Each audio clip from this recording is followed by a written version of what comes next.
James Carter, a newly promoted police captain, decided to spend a relaxing evening with his wife, Angela, at the local park. It was a beautiful evening, with a soft breeze rustling the trees and families enjoying the open space. James and Angela wanted to celebrate his new role in a quiet, meaningful way, away from the chaos of his busy work life. They held hands as they walked, laughing and talking about the future. Dressed casually in jeans and sneakers, James didn't look like a commanding officer. To everyone else, he was just an ordinary man enjoying time with his wife. That's exactly how he wanted it. He believed in staying connected to the community and blending in with the people he served. As they strolled along a shaded path, two police officers approached them. The officers, both younger men with stern expressions, gave James and Angela suspicious looks. "You two," one officer called out, stepping closer. "What are you doing here?" James exchanged a quick glance with Angela, surprised by the aggressive tone. "We're just walking," James replied calmly. "Is there a problem, officers?" "You look out of place," the second officer said, crossing his arms. "We've had reports of people causing trouble around here. We need to see some ID." Angela furrowed her brow. "Out of place. We're just walking in the park like everyone else. Why do you need our eyes?" The first officer's tone grew sharper. "It's routine. Stop asking questions and show us your identification." James could feel the tension rising, but he stayed calm. "Officers, we're not causing any trouble. We're just enjoying the evening." But his calm demeanor seemed to irritate the officers. One of them stepped forward, his hand resting on his belt. "Are you refusing to comply?" Angela's instincts kicked in, and she pulled out her phone, hitting the record button. "We're not refusing anything," she said firmly. "But we have the right to know why we're being stopped." The officer glared at her. "Turn that off," he barked. "You can't record us." "Yes, I can," Angela replied, holding her phone steady. "We're not doing anything wrong, and I want to make sure this is documented." The officer's face darkened, and he reached out toward James. "Step over here," he demanded, grabbing James's arm. Angela gasped, her phone still recording. "Hey, let go of him." The second officer moved toward Angela, his voice rising. "Stay out of this, ma'am. We're handling it." James, though calm, felt his patience thinning. "Officers, I need you to let go," he said in a firm but steady voice. "This is unnecessary." The first officer ignored him and pushed James toward a nearby bench. Angela's voice trembled as she called out to a nearby crowd. "Please, someone record this. They're treating us like criminals." Passers-by began to gather, their eyes widening at the scene unfolding before them. Some pulled out their phones, joining Angela in recording the incident. One man in the crowd recognized James and stepped forward. "Do you even know who he is?" he shouted, his voice cutting through the tension. The officers paused, their confusion visible. James remained calm, but his gaze was unwavering. He knew this situation was about to take a dramatic turn, one the officers hadn't anticipated. The park grew silent as the crowd waited to see what would happen next. The two officers hesitated for a moment, clearly taken aback by the man's words. "What do you mean?" One of the officers barked, his grip on James's arm tightening. "Who is he?" Angela, still recording, stepped closer to James. Her voice was steady but filled with anger. "He's not just some guy walking in the park," she said firmly. "He's James Carter, the new captain of the police force. Your new boss." The officer holding James froze, his face paling. He quickly let go of James's arm, stepping back. The other officer, still trying to maintain control of the situation, scoffed. "That's impossible," he muttered. "If that's true, why didn't he say so earlier?" James dusted off his sleeve, looking directly at the officers. "Because I shouldn't have to," he said calmly. "I wanted to see how you treat people when you think no one's watching." The crowd murmured in shock. Many began whispering to each other, their voices a mixture of outrage and disbelief. A young woman in the crowd shouted, "This is why we don't trust the system. Look at how they acted before knowing who he was." The officers looked increasingly uncomfortable, their confidence fading as the reality of their situation set in. The one who had grabbed James stammered, We were just following protocol. We didn't mean anything by it." Angela couldn't hold back her frustration. "Protocol? Does your protocol include grabbing innocent people and treating them like criminals for walking in a park?" Her phone was still recording, capturing every word. The crowd began to clap and cheer in support of Angela and James. The officers exchanged nervous glances, realizing they were cornered. James turned to face the growing crowd, raising a hand to calm them down. "Thank you for standing with us," he said, his voice steady. "But let's keep this peaceful. This isn't about causing chaos. It's about accountability." James looked back at the officers. "I'll deal with you both back at the station," he said firmly. "For now, I suggest you reflect on how you handled this situation." Just then, a third police car arrived, its lights flashing. Out stepped Officer Daniel Martinez, who had worked under James before his promotion. Seeing James, he hurried over, confused by the scene. "Captain Carter, what's going on here?" James gestured toward the two officers. "Your colleagues here decided my wife, and I looked suspicious for walking in the park. They escalated the situation without cause." Martinez's face tightened as he turned to the two officers. "Is this true?" he asked, his tone serious. The officers didn't respond, their heads hanging low. The crowd began to disperse, satisfied that justice was finally being addressed. Angela stopped recording but kept her phone in hand, knowing the video would serve as evidence. James turned to her and smiled softly. "Thank you," he said. "You stayed strong." As the officers were escorted back to their patrol car, James felt a mix of relief and frustration. He knew this was only the beginning of a larger issue he would need to address within the department. For now, he and Angela were safe, but the fight for fairness and accountability was far from over. The couple walked home, holding hands, determined to ensure this incident would lead to real change. The next morning, James sat in his office at the police station, his mind replaying the events from the park. The incident wasn't just about him or Angela. It was about something much bigger, how people were treated when no one was looking. As the new captain, James knew this moment was an opportunity to make real changes within the department. A knock on the door interrupted his thoughts. It was Officer Martinez, looking both concerned and determined. "Captain, the two officers from last night are waiting to speak with you," he said. "They're in the conference room." James nodded. "Bring them in," he said firmly. He leaned back in his chair, preparing himself for the conversation ahead. He knew he had to approach this with fairness, but also with unwavering authority. The two officers entered the room, their expressions a mix of nervousness and embarrassment. They sat across from James, avoiding his gaze. After a moment of silence, James spoke, his voice calm but firm. "Do you understand why you're here?" The first officer, clearly uncomfortable, shifted in his seat. "Yes, sir," he mumbled. "It was a misunderstanding." James raised an eyebrow. "A misunderstanding," he repeated. "Explain to me what was misunderstood about a couple walking in the park." The second officer hesitated, then finally spoke.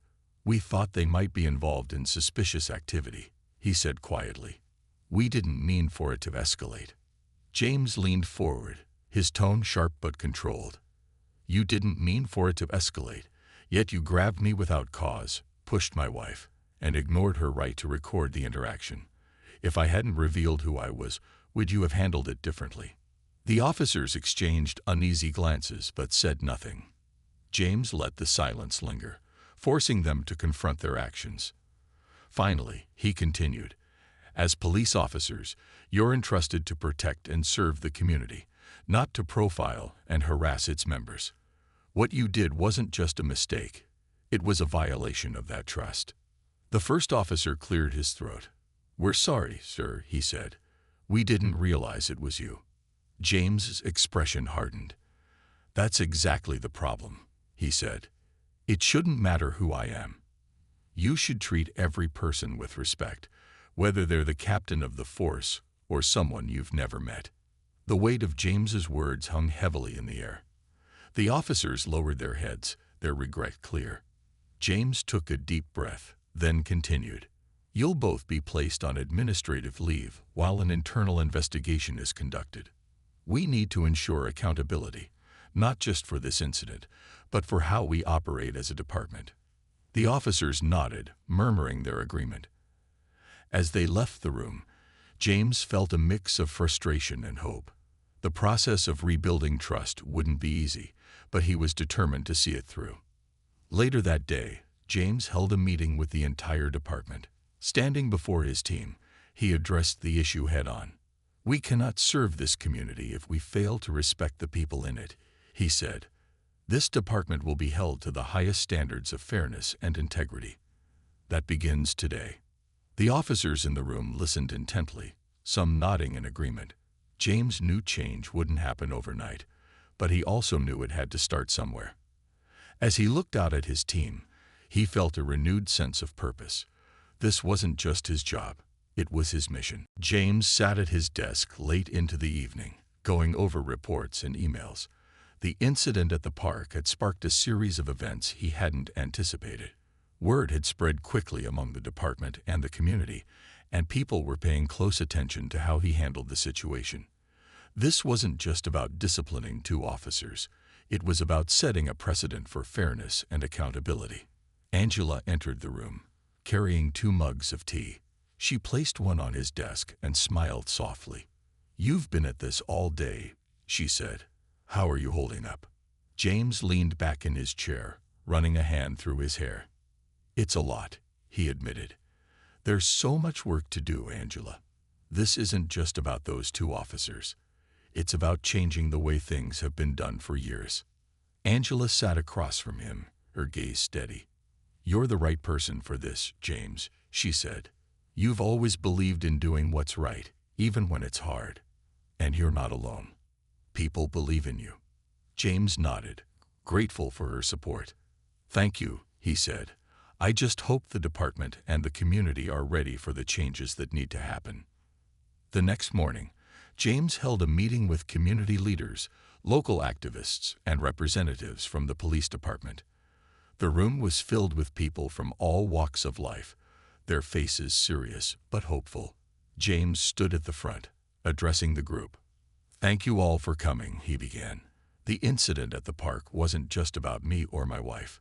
It was a reflection of a larger problem we need to address: how we interact with the people we're supposed to serve. As the new captain, I'm committed to ensuring that this department operates with integrity and respect." A woman from the community raised her hand. "Captain Carter," she said, her voice firm but respectful, "how can we trust that real change will happen? We've heard promises like this before, but nothing ever changes." James met her gaze, his expression serious. "I understand your skepticism," he said, "and I won't ask for your trust without earning it. That's why I'm implementing new measures, including mandatory training on bias and de-escalation tactics, as well as creating a civilian oversight board to review complaints against officers. This isn't just about words, it's about action." The room murmured in approval, though some remained cautious. Another community leader spoke up. "We'll hold you to that, Captain. This is about more than one incident. It's about rebuilding trust." James nodded. "I wouldn't expect anything less," he said, "and I'd welcome your input as we move forward." After the meeting, several attendees approached James to thank him for his transparency. Angela, who had attended as well, stood by his side, her pride in him evident. "You're making a difference already," she said as they walked to their car. James smiled, though he knew there was still a long road ahead. "This is just the beginning," he said. "Change doesn't happen overnight, but if we work together, we can build something better." That evening, as James sat with Angela and their close friends, he felt a renewed sense of purpose. The challenges were great, but so was the opportunity to make things right. He promised himself he wouldn't let fear or resistance stop him. This was a fight worth fighting, for Angela, for the community, and for every person who deserved to be treated with dignity and respect. The week after the community meeting was one of the busiest of James's career. Every day, he worked late into the night, meeting with his officers, speaking with community members, and planning the changes he had promised. His determination to create a better police department drove him forward, even when the challenges seemed overwhelming. One afternoon, James called a meeting with the officers in his precinct. The room was filled with tension as they took their seats, some curious, others uneasy about the changes James had been discussing. James stood at the front of the room, his presence commanding yet calm. "Thank you all for coming," he began. "I know there's been a lot of talk about what happened in the park last week. I also know that change can be uncomfortable. But the truth is, we can't ignore what happened, and we can't keep doing things the way they've always been done." He paused, letting his words sink in. The officers exchanged glances, their expressions a mix of curiosity and apprehension. James continued, "This department needs to be a place where respect and fairness are at the center of everything we do. That starts with accountability. From now on, we're going to hold ourselves to higher standards." James outlined the new measures he was putting in place. Every officer would be required to attend training sessions on bias, de-escalation, and community engagement. A civilian oversight board would be formed to review complaints and ensure transparency. Officers who demonstrated disrespect or misconduct would face consequences. One officer raised his hand, his tone skeptical. "Captain, don't you think this is going to make our jobs harder? We're already under a lot of pressure out there." James nodded, acknowledging the concern.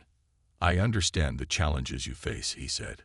"But treating people with respect doesn't make your job harder. It makes it more effective. When the community trusts us, they're more likely to work with us. That trust starts with how we treat them." Another officer spoke up, her tone thoughtful. "I agree with the captain," she said. "We need to rebuild trust. What happened last week wasn't right, and it's up to us to do better." James smiled at her words, grateful for her support. "Thank you," he said. "And to all of you, I know this won't be easy. Change never is. But we're not just here to enforce the law. We're here to serve the community. If we remember that, we can make this department something we're all proud to be part of."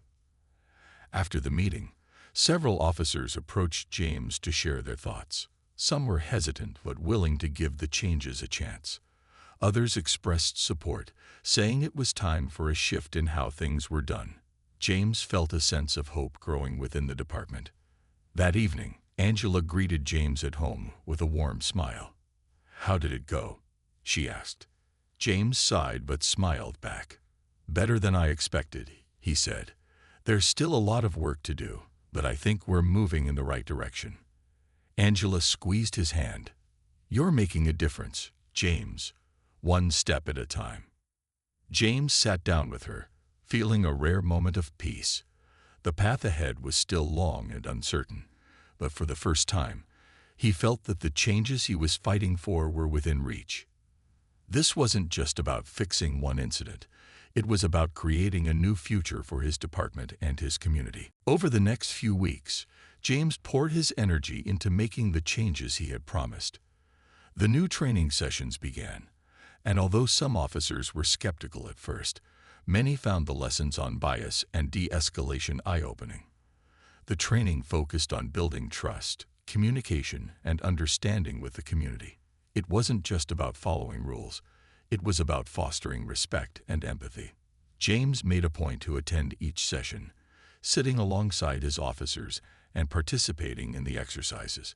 He wanted them to see that he wasn't just giving orders. He was part of the change, too. During one session, an instructor asked the group to share experiences where they felt they could have handled a situation better. At first, the room was silent, but slowly, officers began sharing their stories. One officer, a young man named Officer Blake, spoke up. "A few months ago, I stopped a guy who was walking home late at night. I thought he looked suspicious. But the truth is, I had no real reason to stop him. I see now that I was wrong. He was just trying to get home. Blake's honesty inspired others to share, and the discussions became more open and meaningful. Meanwhile, the Community Oversight Board was taking shape.